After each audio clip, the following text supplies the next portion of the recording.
All right.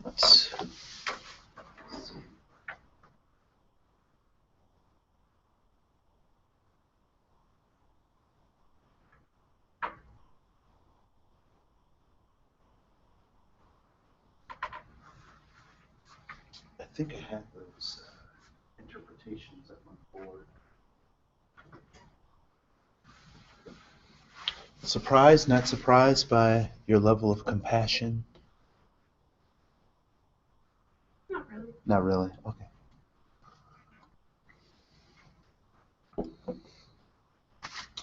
I'm a huge QR code freak. Really? Yes. I love them. And what do you use them for? Like So, those? yeah. So like those, you see them there Mm-hmm. on stuff. So they're just ways to get people closer to communicate. So instead of saying, go to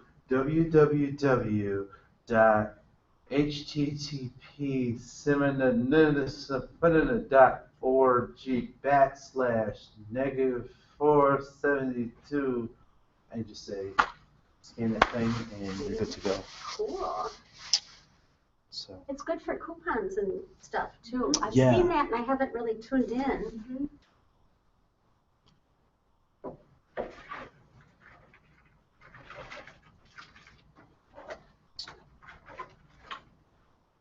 make sure.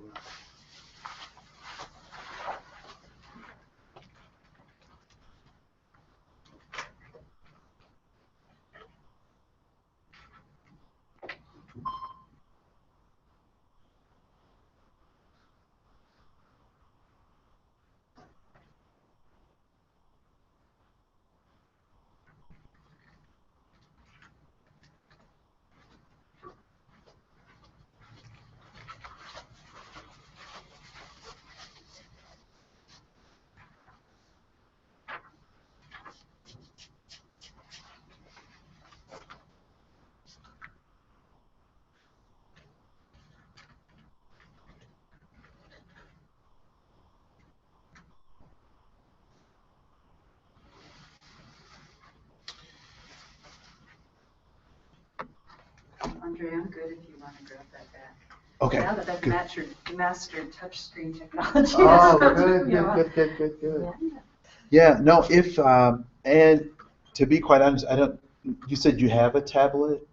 Yeah, But we you do, haven't- but I don't use it at all. Okay. My husband uses it for work, my daughter uses it, so, but Yeah. yeah. You never get the chance to, probably. And I frankly don't want to. I try to stay on like as much as possible. Yeah. But some of the things we were looking at. Yeah, Yeah. yeah. So, and I just suggested, so this is not very expensive at all. And How much do those things cost? so this particular one was $50. I got this online. That's $50, that's it. You're kidding. No, so Wow. they're not very expensive at all. Where did you get it? Like from? I got this online at a store called Choxi, Oh. Choxi.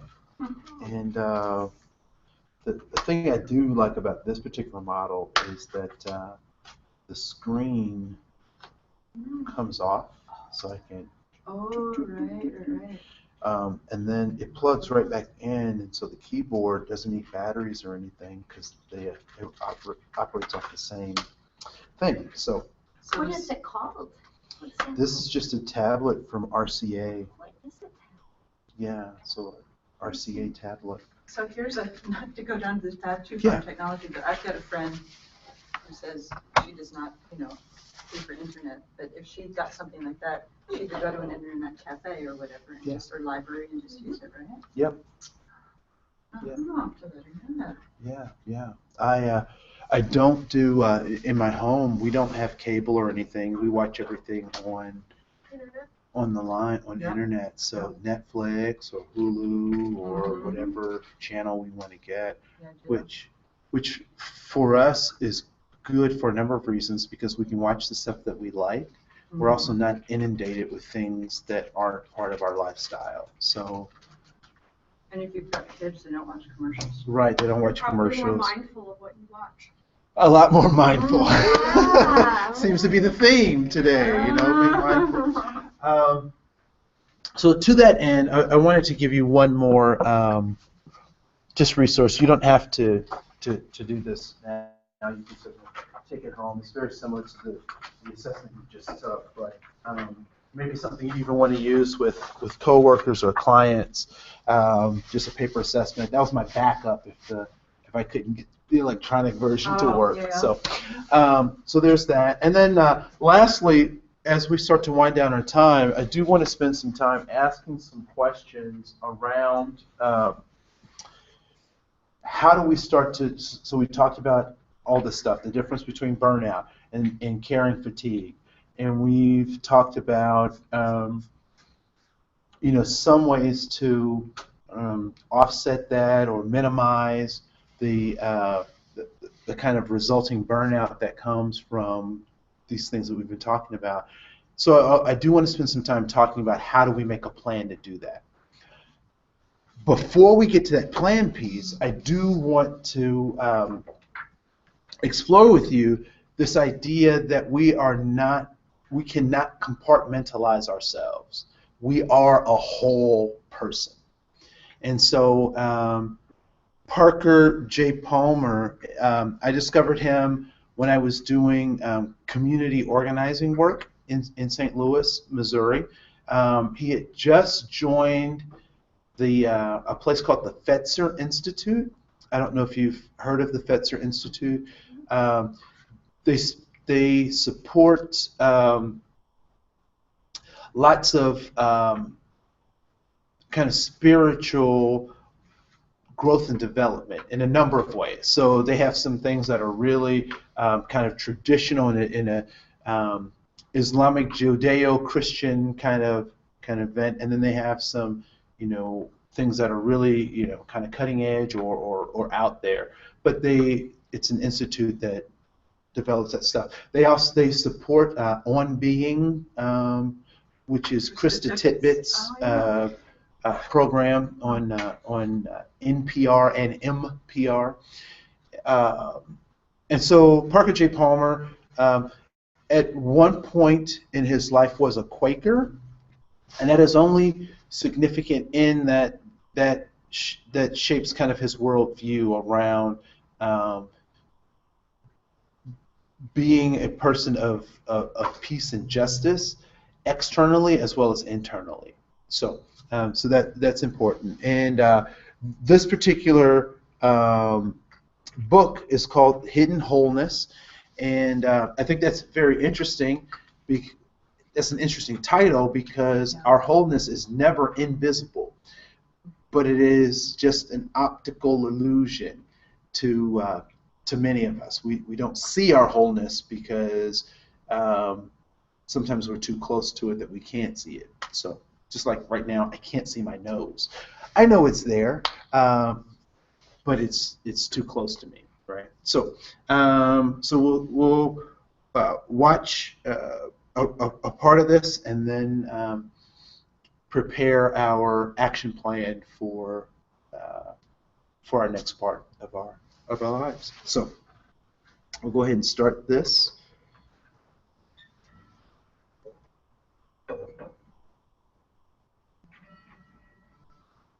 I see this. I don't see it over there.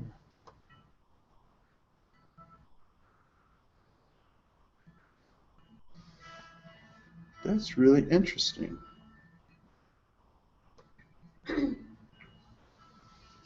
Just not showing up on the projector. Yeah, So you can see it on your laptop? I can see it on my laptop.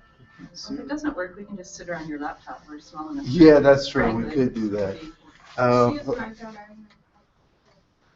Oh, Let me that's try true. this once more.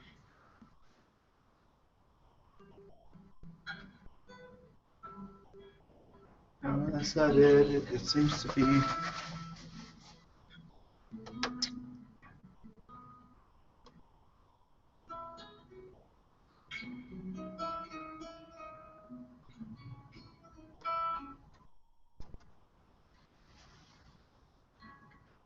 That is the kookiest thing. Huh. say a Is it- few things Is about it how a I DVD on your computer? understand the movement that we go through in life that has to do with the relation of our outer lives to our inner lives, our on-stage lives, on front of this script, and our back. Could you start from the beginning? Yeah.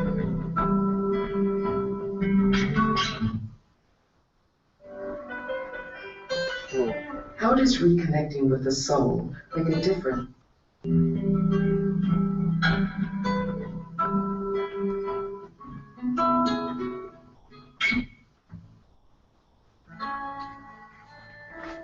Can you see that all right? I want to use this very simple piece of paper to just say a few things about how I understand the movement that we go through in life that has to do with the relation of our outer lives to our inner lives, our on-stage lives on the front of this script, our backstage lives. So on stage, I think we're worried about things like influence, image, impact. Am I making a difference in the world? And how do I look while I'm doing it? Do they like me? All of those kind of ego questions that come when we're engaged with the outside world. But backstage, I think the language or the concerns are very different. It has back here to do with intuition, with instinct, with value, with belief, with faith, and ultimately, I think with those deeper sources in us from which all of this comes, which finally I call soul, the being and human being, for which there are many names and no one knows the true name. We are born into wholeness and integrity, with no separation between our inner and outer lives. But as time goes on, and we become more concerned with surviving and succeeding in the external world, we slowly lose touch with our souls and disappear into our roles. There's a stage two, which happens for some kids at home, it happens for most of us at school, where we start realizing that it's not safe to be our backstage truth in the on-stage world. That if we were to reveal too much of who we really are and how we're really feeling, the world would become a dangerous place for us. And so we start building this wall of separation.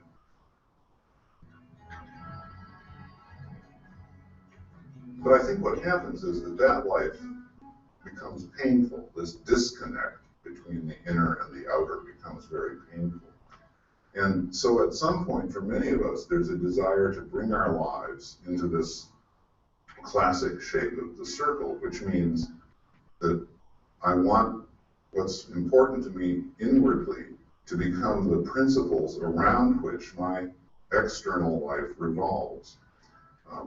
So that there's something like unity in my life. And in a lot of spiritual writing, we find the word that describes this shape, which is the word centering. I want to become centered, so that my values, my beliefs, my convictions become the sort of plumb line around which my external life revolves.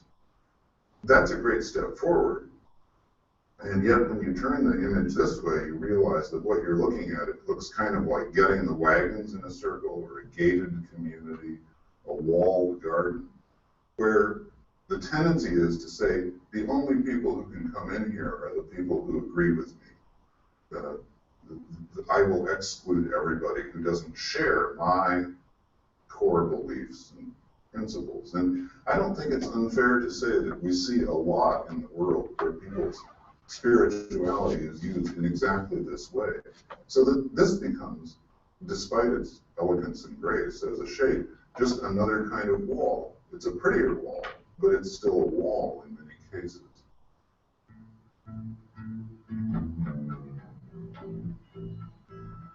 And yet, that's not our only alternative.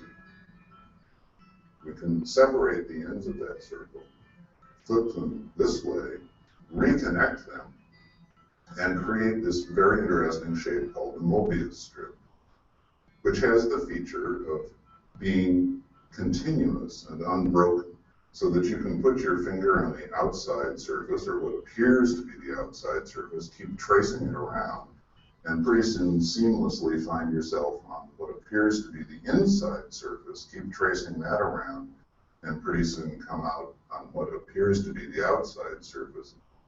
And you have to keep saying what appears to be, because the message of the Mobius strip is there is no inner and outer. The two co-create each other. And when I saw that, I thought, yeah, that's exactly what happens in life. Whatever is inside of me and of you emerges into the world, interacts with what's outside of us, which we take in and internalize. And in that interaction, in that exchange, we co-create what we call reality.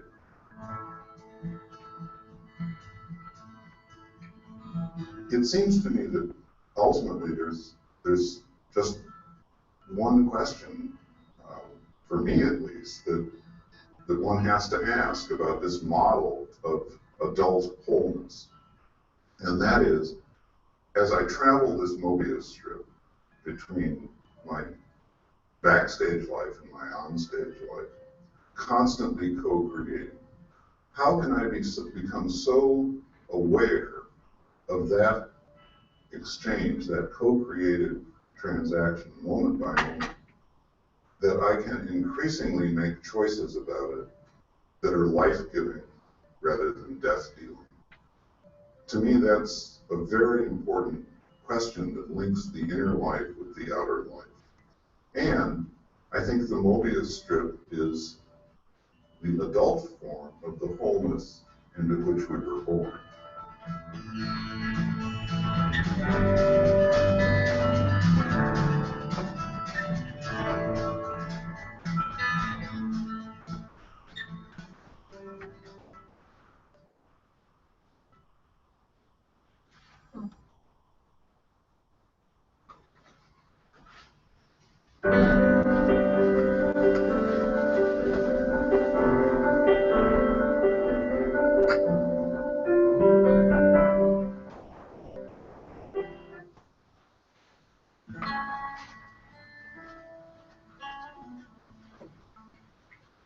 It seems to me that in our kind of world, we need to think carefully about the conditions that make circles of trust accessible, available, possible for real people who lead real lives. And 5 of those conditions have occurred to me over the years. By that I mean a whole bunch of things, but especially clear limits on the time commitment involved. We try to be very clear with people about how much time they're asked to give to this. And then we try to keep time very carefully. I think one of the things that makes the soul feel safe is leadership that comes through on its promises. And one of the promises we make is how we're going to use that time.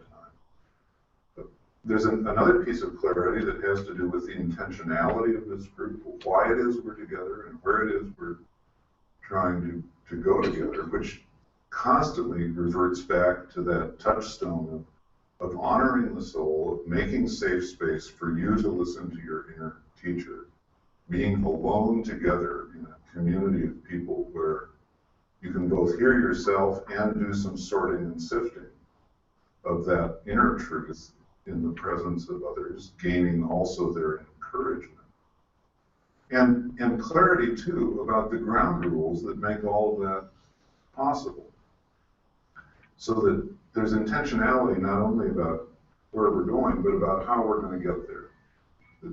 There's very specific guidance that people don't find confining, but liberating, that helps shape our relationships. And that end up making these groups, for most people I've talked to, not a heavy add-on to an already busy schedule, but the kind of time and space that actually liberates other parts of their life, that actually lifts something off their shoulders and gives them a more spacious sense of time and work and relationships, and all of those things that we may get jammed up with otherwise.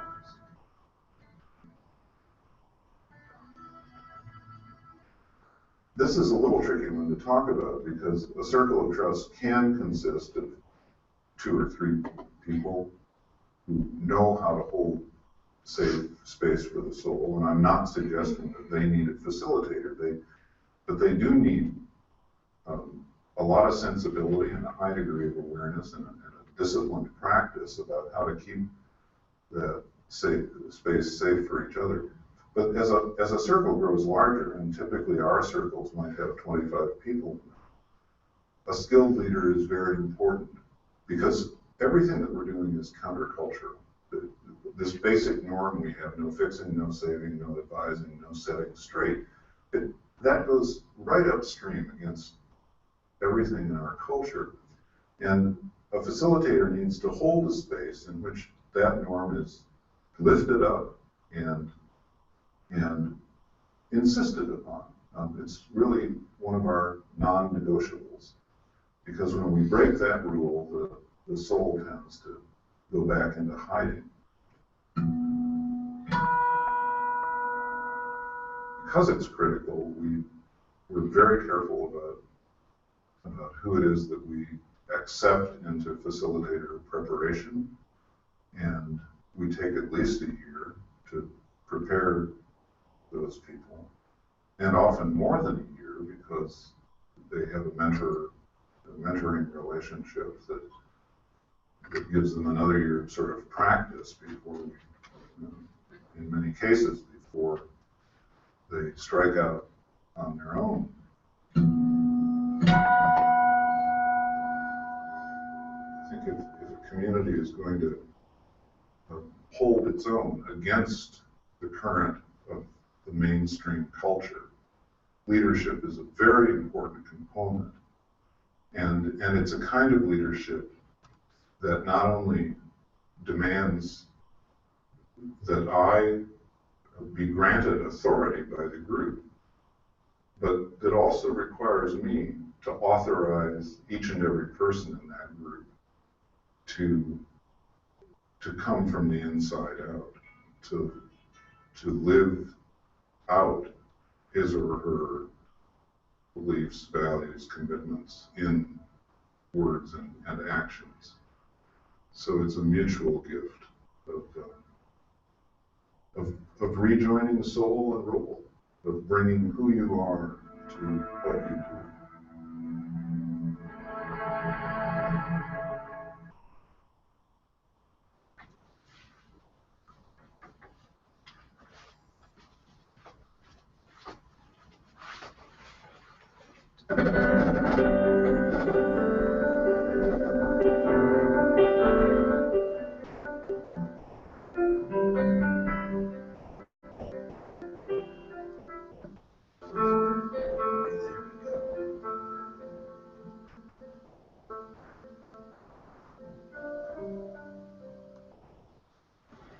We'll watch 2 more, and then we'll be done with this session. Whenever I speak with people about soul, I always try to acknowledge the fact that this is one of those words that has to be held very lightly because it points toward a mystery, and it's a mystery for which nobody has the true name or the real story. Every tradition has, I think, a different name for it. The Hasidic Jews call it the spark of the divine in every human being. Buddhists, I think, call it big self sometimes, or self with a capital S. Thomas Merton called it true self. Quakers, I'm a Quaker, we tend to call it the inner light or the inner teacher. And I think all of these are synonyms for the same thing, and what that thing is, no one really knows. The best I can do is to say it's the being in human being. So what a person calls it doesn't matter to me, but that we call it something matters a lot.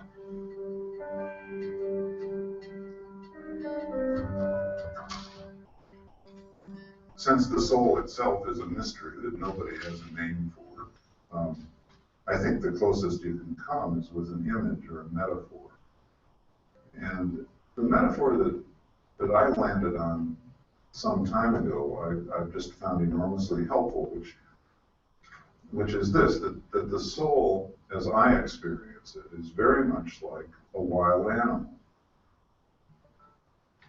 On the one hand, a wild animal has the capacity to survive in the deep, dark woods, in very difficult places where there's hardly anything to eat. A wild animal has strength and has resilience and has a kind of wiliness and a kind of knowing about survival that the human soul has, on which we depend. I think everybody who's ever been in a really tough situation would say, something inside me allowed me to keep going. Something inside me kept carrying me forward. So the soul has this strength, but at the same time, just like a wild animal, the soul is also very shy. And we know that if we want to see a wild animal, the last thing we should do is run crashing into the woods, yelling and screaming for it to come out. What we need to do is to walk into the woods quietly, sit at the base of a tree, breathe with the earth for a while. And eventually the thing we seek may put in an appearance. If it does, we may only catch it out of the corner of our eye. But to see something so original, so wild, so natural, so elemental, I think for most of us is never to forget it.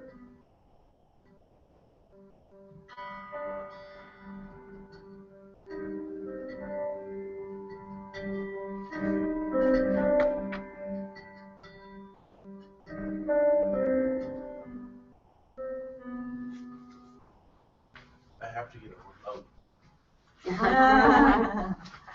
Probably good exercise. Mm-hmm. What do you think in terms of how he's talking about I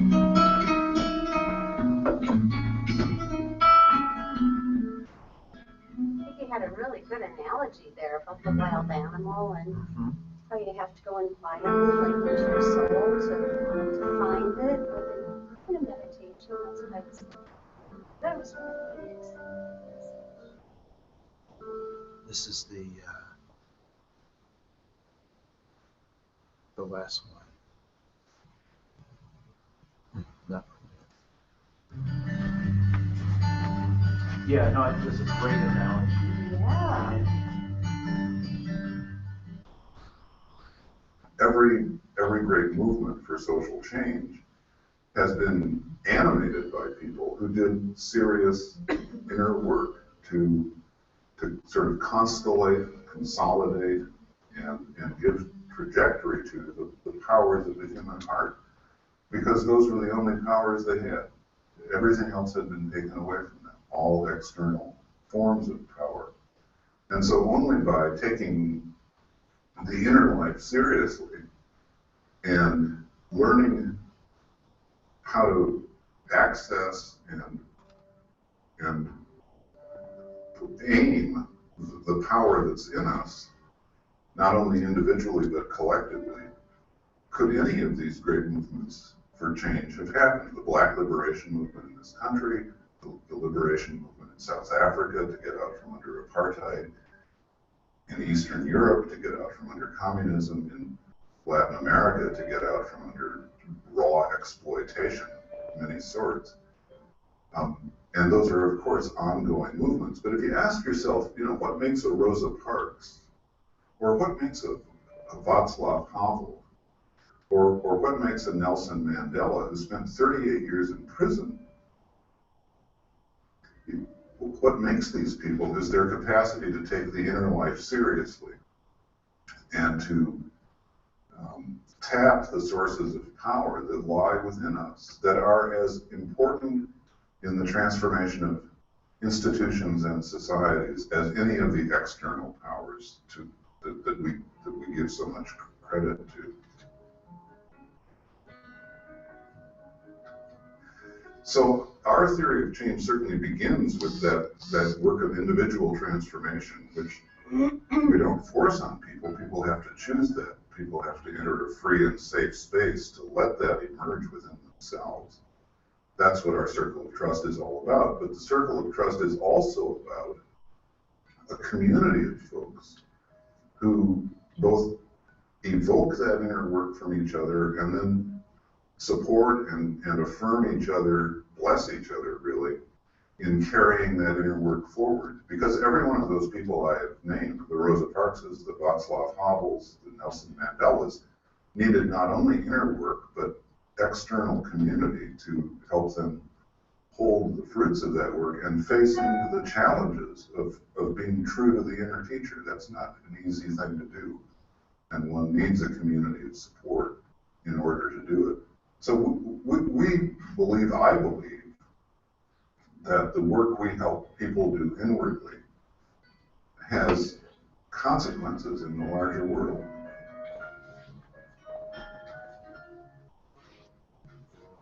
I think what we're doing in Circles of Trust for us ordinary mortals, which those three people are too, ordinary mortals, I think we're helping each other reclaim selfhood, identity, and integrity, the power of our own hearts, in a way that's held with discipline and intentionality that can flow towards the transformation of institutions and larger social systems.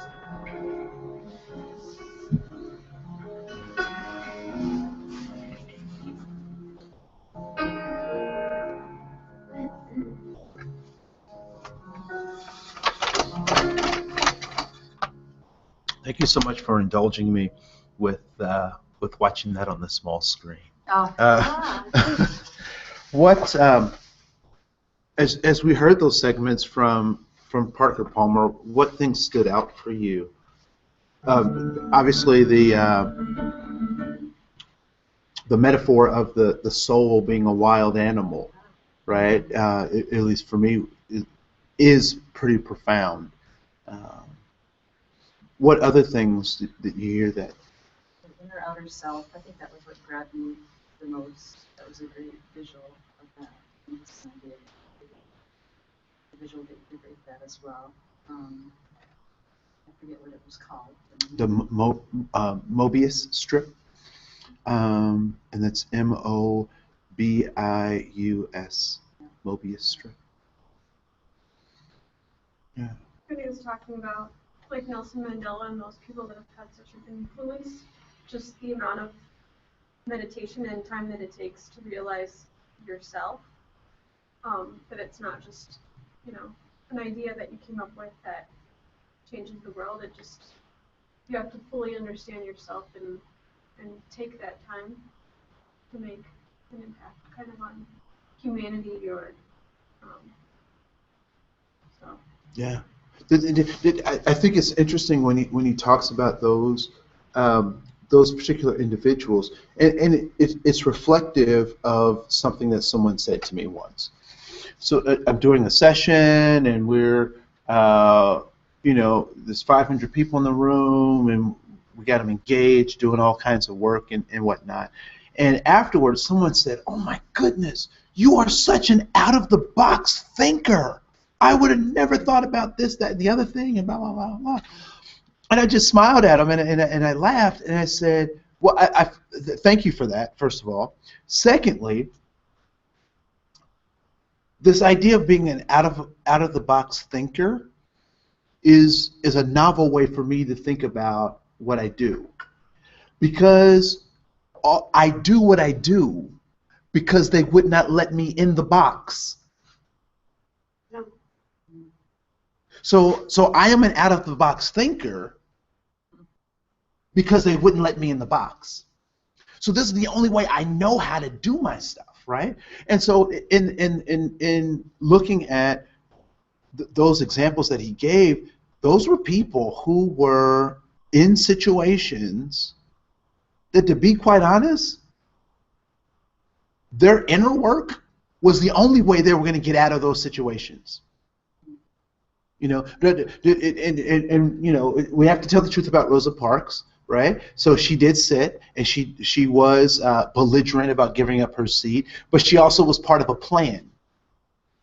Right. So they had done some work. They had prepped her. They said, Rosa, this is some of the stuff you might have to face. So, you know, be prepared for that. And so she had to do all this inner work, while at the same time recognizing that I don't really have a choice to do this, right? And, you know, one of the things that when we start talking about this idea of having our plan, for those of us that are here, we really don't have a choice but to be whole. That's how we were born. And the interesting thing is capitalism benefits from the idea that we're not whole.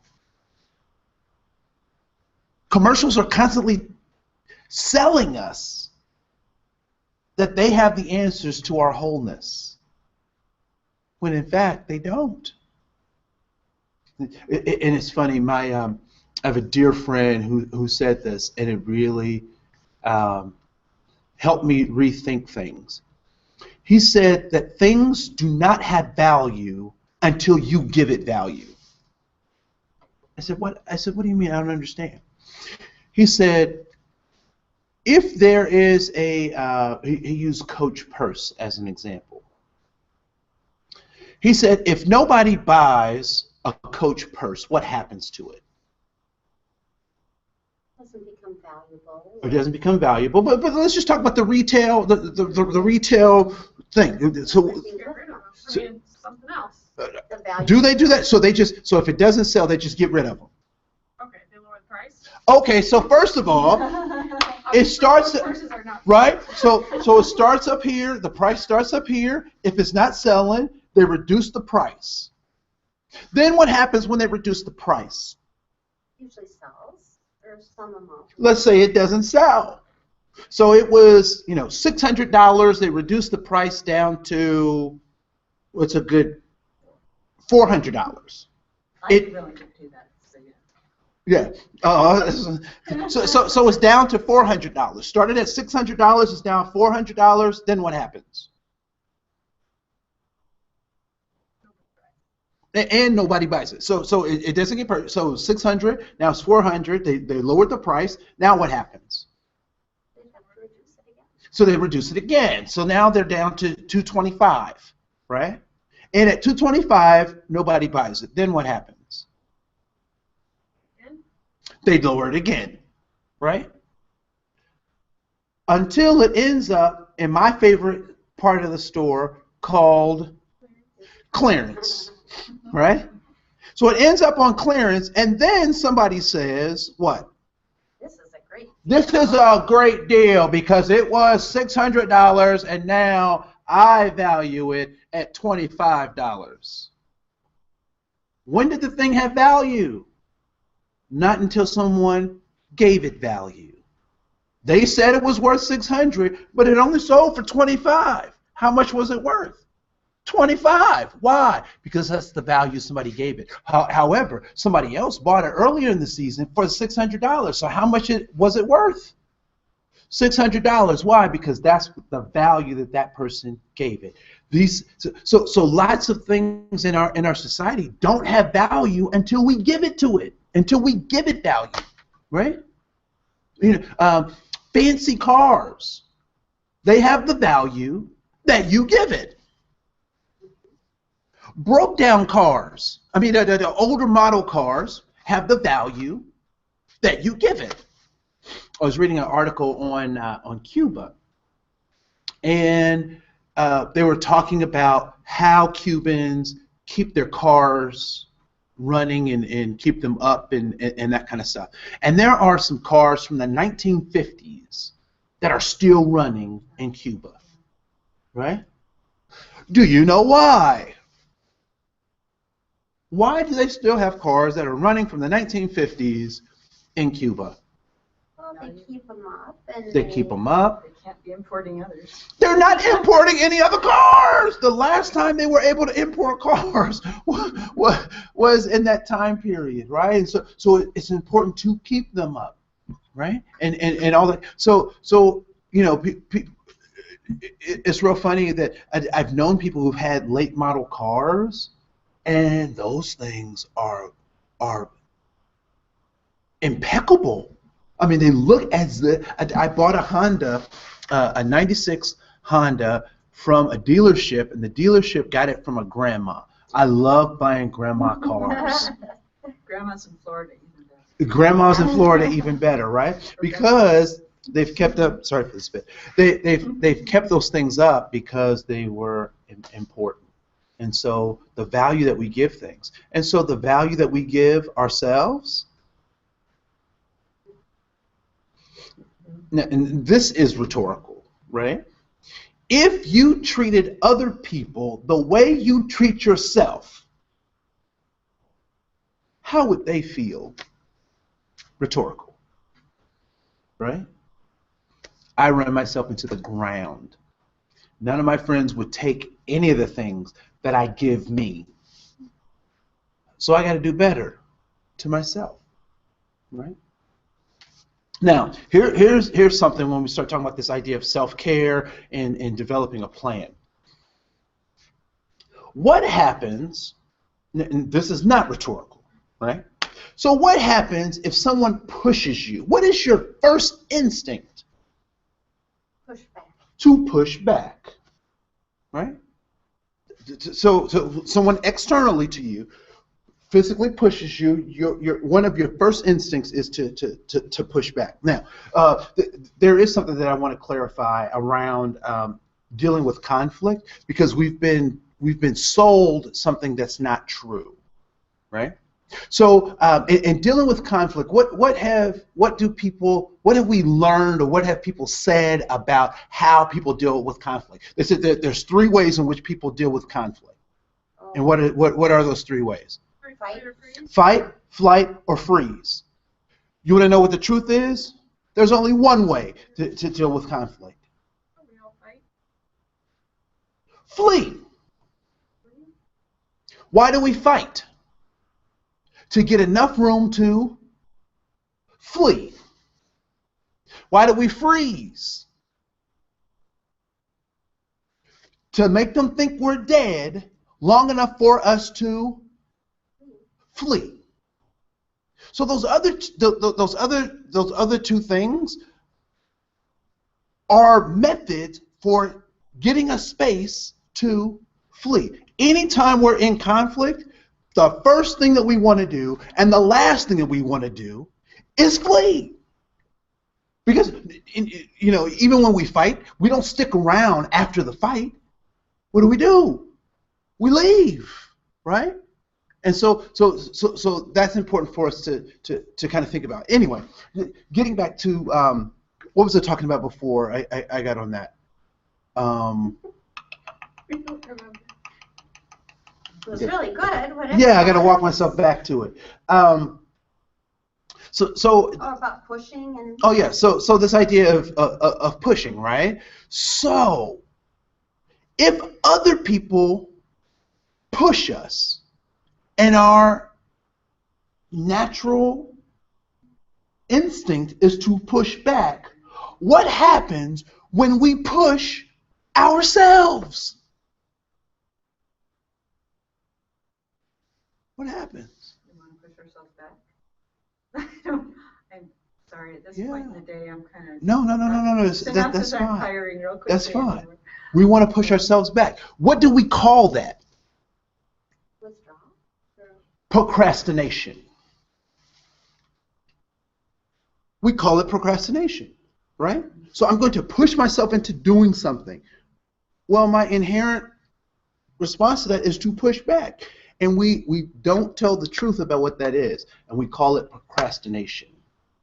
When in fact, what is it really? Passive aggression. Or we'll call it passive aggressiveness, right? But what is it really? Want to run away. Just want it to go away? I want it to go away. I don't want to do it. What is procrastination? Is doing something other than you know what you need to do. It's making a choice to do something that you prefer over something that you need to do. That's procrastination, right? And so when we start thinking about this idea of self-care, and we start thinking about how do we insulate ourselves from this idea of burnout, we have to start being mindful of the stories that we tell ourselves and the tapes that get played, right? We don't procrastinate, we make choices. When we say we procrastinate, we start this narrative of this lie as if procrastination is a real thing, and it is not. It is about choices, right? And so let's look at some of the questions that will help us kind of develop a plan for ourselves in terms of the self-care.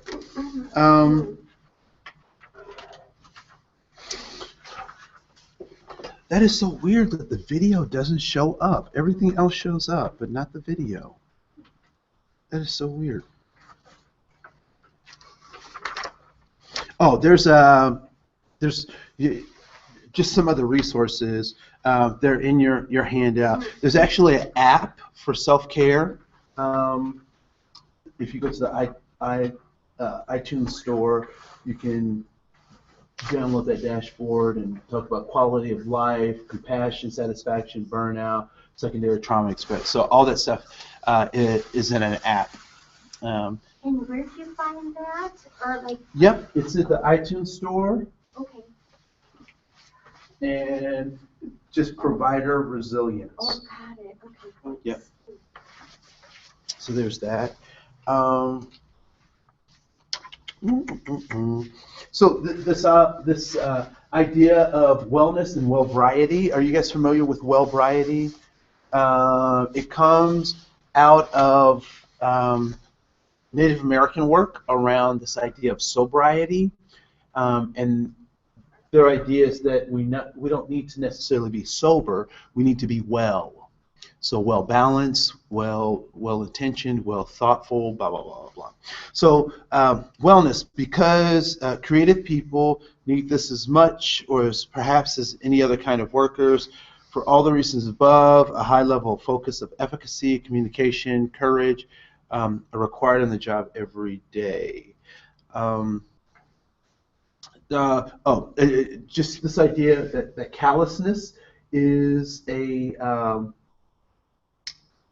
is something that we have to stave off, right? We have to continually focus on not doing that.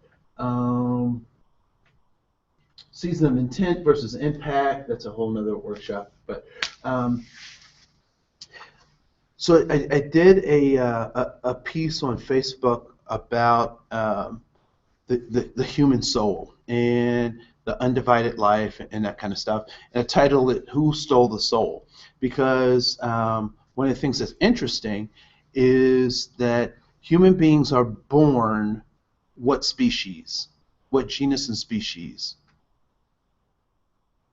Homo sapiens? Homo sapiens. And actually we're Homo sapiens sapiens, right? The ones who know that they exist. Whether I have 10 toes or not, whether I have a cleft palate or not, whether my brain is whole or I have developmental disabilities or delayed cognitive advancement, I am still what? Homo sapien or human? I'm still Homo sapien sapien. I'm still human.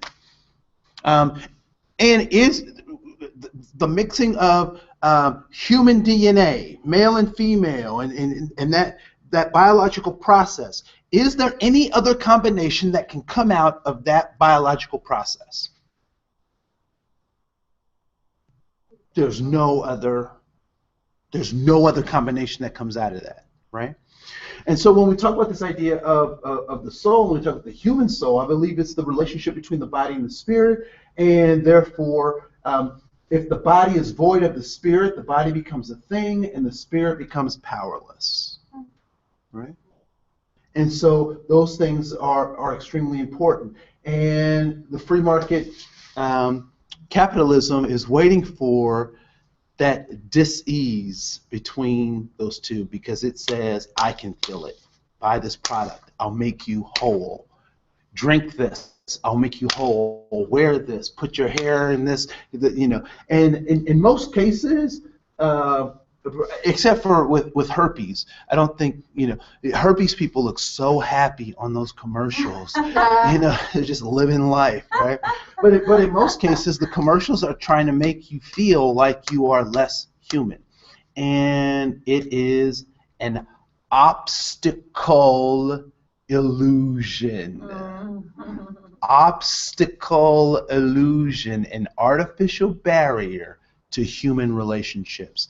And so we talked about the hidden wholeness a little bit. Parker Palmer did a good job of talking about that. I was going to show that video. Development of cultural respect, gratitude, and attitude is extremely important. Listen to movement. Listen to what people do as opposed to what they say. You have to be respectful in the face of disrespect, right? Blah, blah, blah, blah, blah, blah. The spill. So, in 1994, I moved to St. Louis, Missouri, and got my real first-time job. And when I say real first-time job, I had retirement benefits, I had health care, I had all of these things in my first-time job.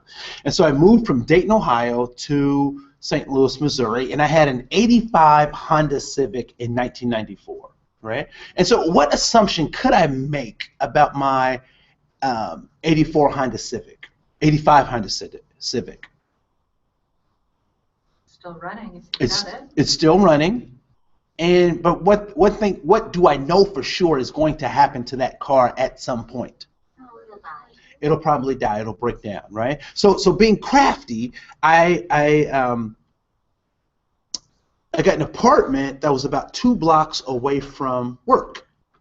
So in the case that the car died, I could walk to work, right? So I have this apartment. It's 2 blocks away from work. And it's the 90s. How do you think I got to work? No, I'm an American. I did not walk the 2 blocks. I drove, right? So I drove. I drove the 2 blocks to work. And what time do you think I left to go to work? 2 minutes, 5 minutes before. 5 minutes before I had to be there, which meant what? You're usually late. I'm usually late, right? And because somebody would always take my parking spot. Now, there was also a new development in society at that time, and the new development was this thing called coffee. So I remember being in one of the meetings one time, and I was eating these chocolate-covered M&Ms, but they were really bitter. I didn't get it, but I just kept popping these things. And then finally I started hearing this humming sound. And I'm like, you guys hear that? They were like, no. And then I realized it was me, right? And those weren't chocolate-covered M&Ms. They were chocolate-covered espresso beans, right? And so I'm like hyped up on coffee. And so I'm loving coffee. I'm just infatuated, just coffee. So one thing though was missing in my 1985 Honda Civic that is standard in today's car, but it was missing in cars from 1985, and it was the cup holder, right? Back in those days, you had to go to, I don't know if you know the name of the store, 7-Eleven. So, but it was a convenience store, kind of like SA, convenience store, and you would get these little cup holders that you hang on the door, and when you put your soda in, it would like swing, and it was just really problematic, but it was the only choice that we had, right? And so my 1985 Honda Civic did not have cup holders. I will tell you also that it was a standard transmission vehicle, which meant that I had to use my left hand and my right hand, both feet, to operate this vehicle. And so, since I didn't have cup holders, what also did we not have in society at that time? Travel cups. So I have my grandmother's, coffee mug. I'm on my way to work. I'm already what? Late. So I have the coffee. I'm in a standard transmission car, which means I need to both hands. And so I'm doing all this stuff. I'm late. Somebody parks in my regular parking space, so I got to find another parking space. Now, what is happening with my coffee as this stuff happens? Sloshing all over. It's sloshing all over. It's spilling. Can anyone tell me why it's spilling?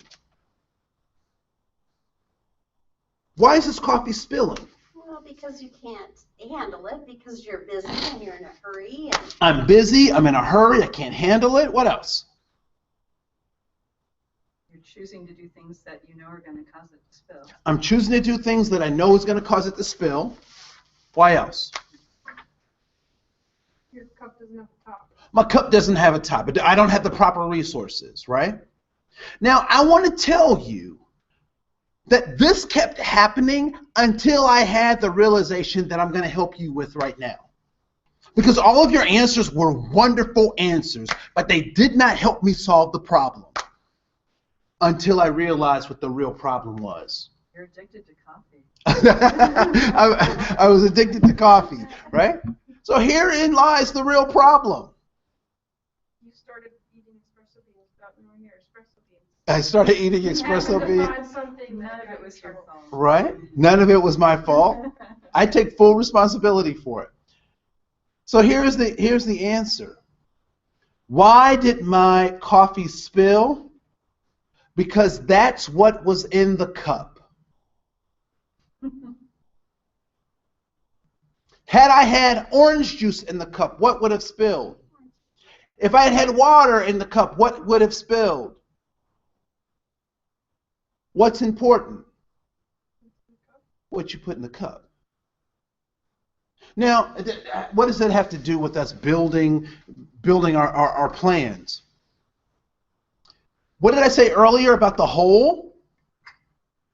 If you don't fill it, the universe will. We have to be mindful of what we're filling our spirit with. If I put xenophobia, if I put anger, if I put hatred in my cup, when I'm angry, when I'm stressed, when I don't have the proper resources, when I'm in a hurry, what's going to spill out? All that stuff that I put in. So how do you know what's really in your cup? When it spills. When you're under stress. When you don't have the adequate resources to do the things that you need or want to do, whatever comes after that is telling you who you are and what's in your cup. Now, one of the things that I think is very interesting, particularly when we start talking about this idea of filling liquids in the cup, what do we know about what happens to water after it sits? well, sediments. Okay, so there could be some settlement and it can settle. What else happens to water after it sits? It's warm. Aligned to room temperature. Okay, so it gets room temperature, it gets warm. Evaporate. It starts to evaporate, which means what? If we want to have a full cup, what do we have to consistently do? Fill it. Consistently fill it, right? Think about relationships that you've had, either romantic or platonic relationships. To maintain those relationships, did you have to do one thing to maintain that long-term relationship? No. You had to continually do many things. My best friend and I, we came to resolve.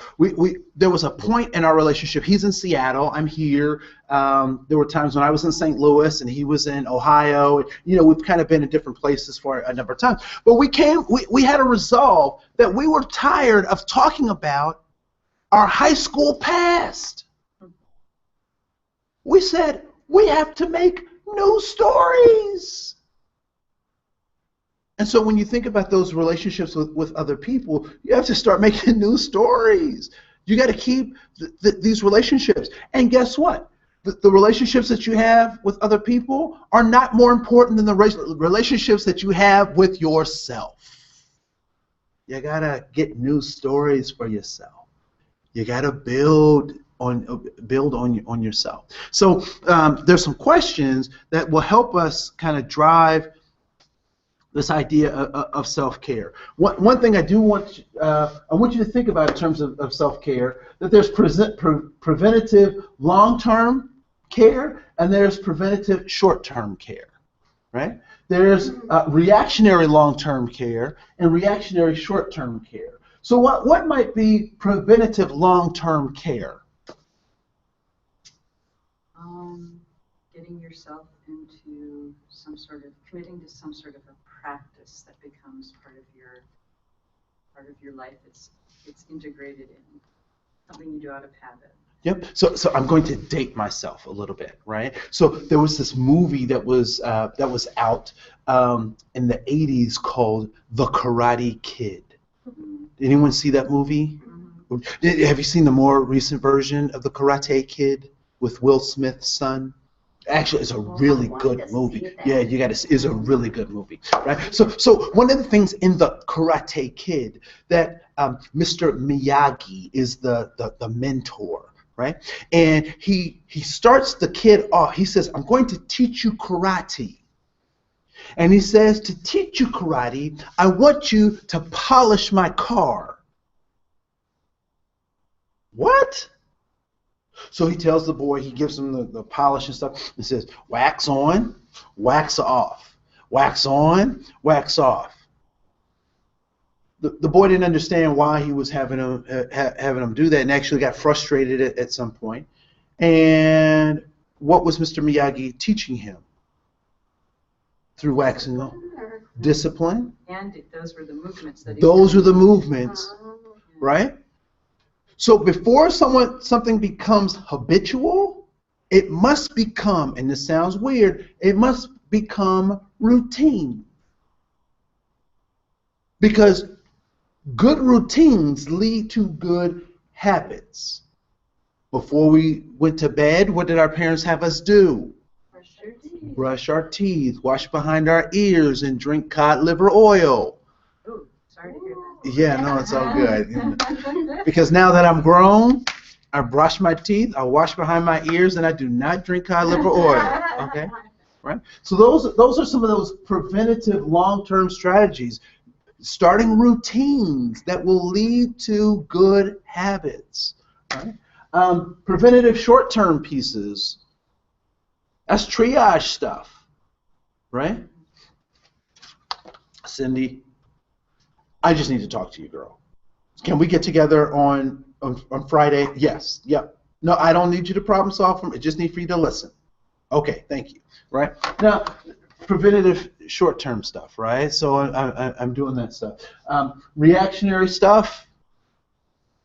Stuff's happened. I gotta get my friend's stuff. Right? Now, there's also reactionary long-term stuff. I told you I lost a little bit of weight, right? So I lost about 20 pounds, or 30 pounds. So one of the reasons I did that, my dad has diabetes. My grandfather had diabetes. I'm starting to see a pattern. And so in terms of this reactionary piece, I don't know that I can necessarily control whether I'll have diabetes or not. But I know that I can do everything within my ability to reduce my risk factors to my exposure to diabetes, right? And so when we talk about this idea of long-term care, it's really looking at what you've seen other people do, what mentors have done, and saying, okay, these are some pitfalls that I could fall victim to, but I'm going to avoid that by doing X, Y, Z, right? You were going to ask a question or make a statement. No, I wasn't. I was trying to think of what that would be, but that was a good illustration. Okay. Yeah. Good. And then reactionary short-term stuff. Get out of situations right now, right? Something's going down and you just, I gotta, you know. There were times when I taught high school, and actually it was my middle schoolers, because they don't hear anything but hormones, you know. That's all they would hear. That I have to walk out the classroom and I'd say to an aide or to the principal or whatnot, can you guys just take my class for a minute? I need a moment. I just need a moment. Now, I had to use those sparingly, because if I'm doing that every day, then what do they say about my ability to handle my classroom, right? So we have to be sparingly when we use some of those reactionary short-term pieces. Blah, blah, blah, blah, blah, blah.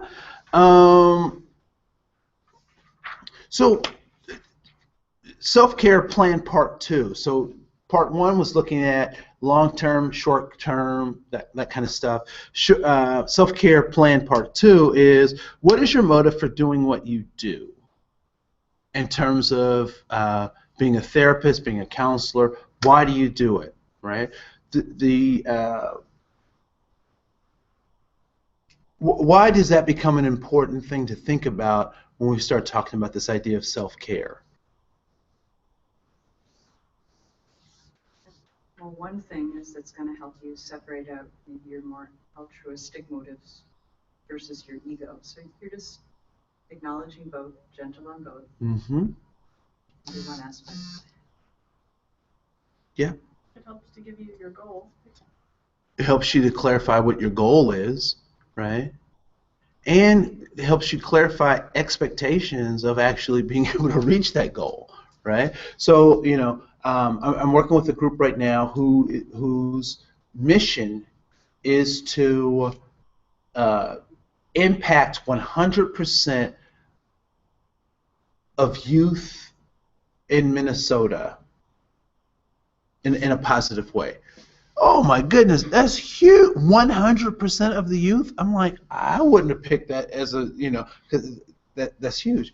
Well, guess what? They're having some problems doing that because it's so big, right?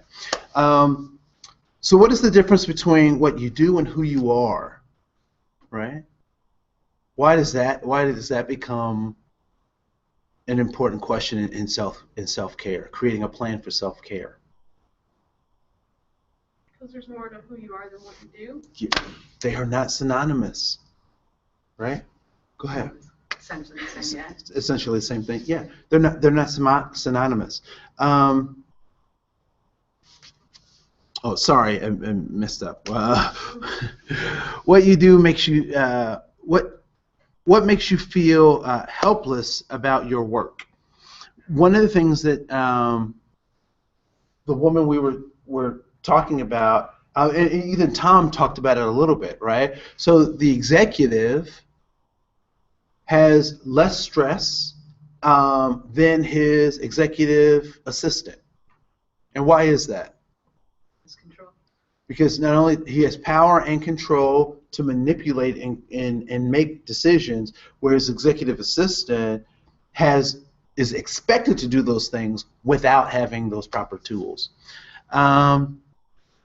So it's important for self-care to recognize what you do for enjoyment outside of work. Who measures your success, and how much input do you have in the measurement of that success? And how do you know that you're stressed? Does anyone know what their indicators are for stress? It's good to know about yourself. Yeah. Yeah. I start just like blown away. It's like, yeah, I flee. It's like, I need to get out of here. Yeah. Do you notice I can't deal with it. Does it show up anywhere in your body in particular? Probably my heart starts beating faster. Yeah. I have a little thing right here where my eye jumps. Oh, they'll check, yeah. Yep, I get a little tick, and it drives me crazy. And I'm like, okay, I gotta relax. Just gotta relax. And the more I say I gotta relax, the more anxious I get about relaxing. So there's that. You guys mentioned earlier that you in your shoulders, right? Yeah, yeah. When I have to do long drives, that's right where it gets me. And I'm like, ah. For me, that'll happen if I'm not being honest with myself. If I'm talking to somebody, with a friend about something, I'll go tight if I'll like, oh, I guess it's not entirely true. Yeah, It's like yeah, a little yeah. reality check. Yeah.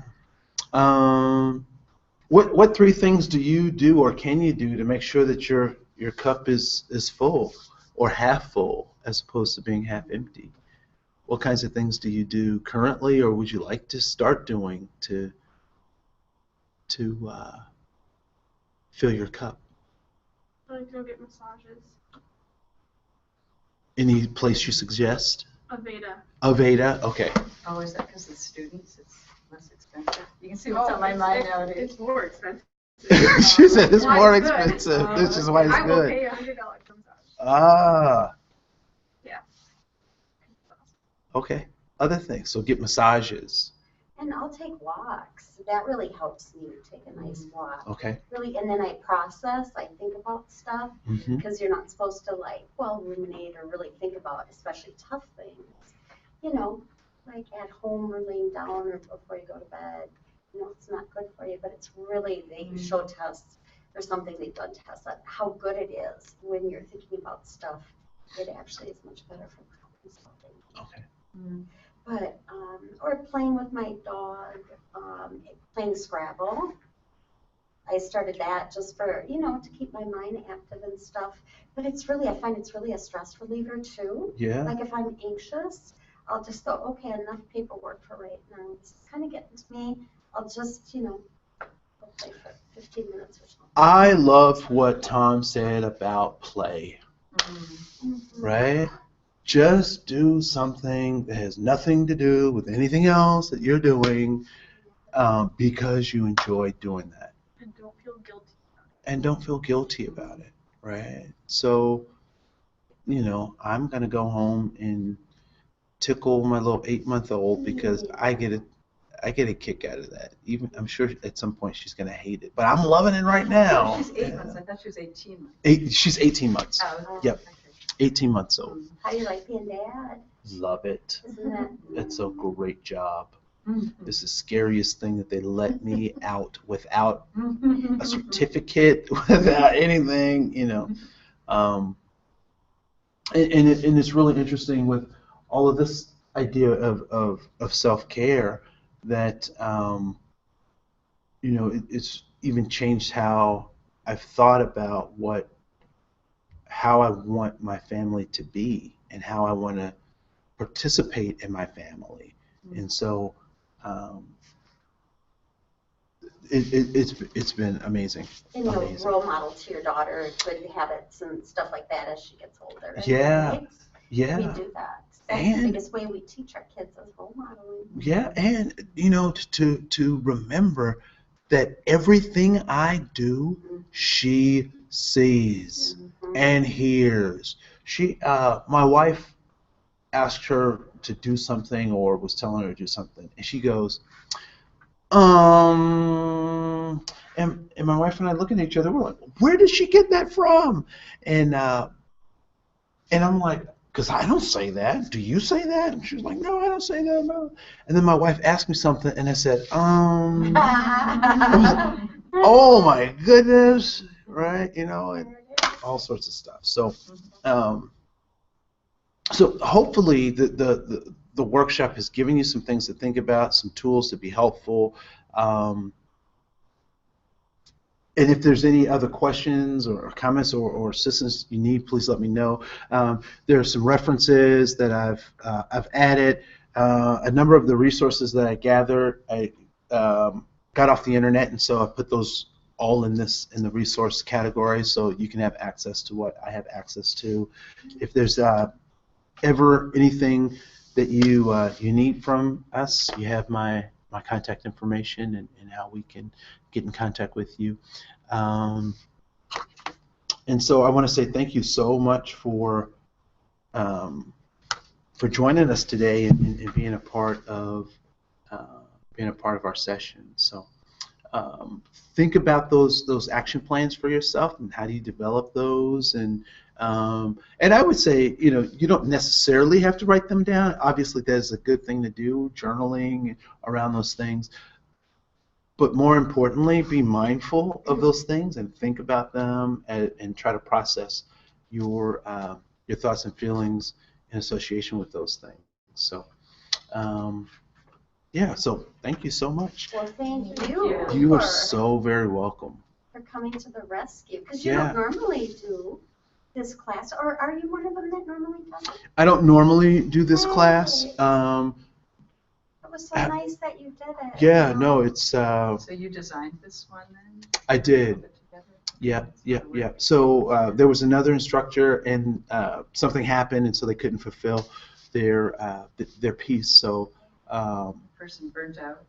they probably did burn out.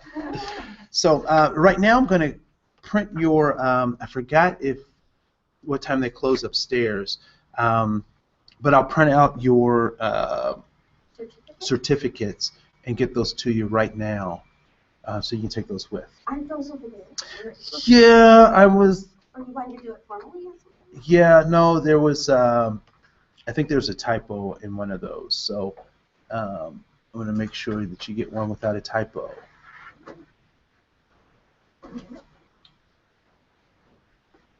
And again, I'm over 40, so I'm always looking. I look at stuff weird, like. You know, that is really weird because, I was looking at you and I thought, gosh, you must be, and I've talked to you before, Yep. earlier this week and stuff. And it's like, I thought, oh, it's probably about 25. And then as you're talking and stuff, I'm going, oh no, he's very sophisticated in his thinking, and he's got to be a lot older, he's got to be 30 or. Yeah, and no. then I started listening more, he can't be 30, 35. And then you said over 40, and it's like. Yeah, I'm 45. Flattery will get you. Kidding. Yeah. Oh, no, Yeah. seriously, does he look 45? No, I really. Yeah, I'm 45. And You want whatever you've got. Yeah, really. Yeah, because you're probably. Unbelievable. 26. I'm 29. I'll be 30 in February. wow. Hope you don't feel offended that I thought you were Well, younger. let me go grab No, this. For that's me, always that's what always people a say. compliment. No, that, that's yeah. Oh, I this is found- really good. I found these for you. So sweet. Thank you, Jen. I You're really welcome. appreciate that. So the starred ones are like actual groups, and the top ones are kind of where group sources. Oh. Thank you. So That's it's a great. place to start it. Yeah, exactly. Oh, yeah. Okay, well, that I think is one of the things that is on the top of my self-care There you list. go. Yeah.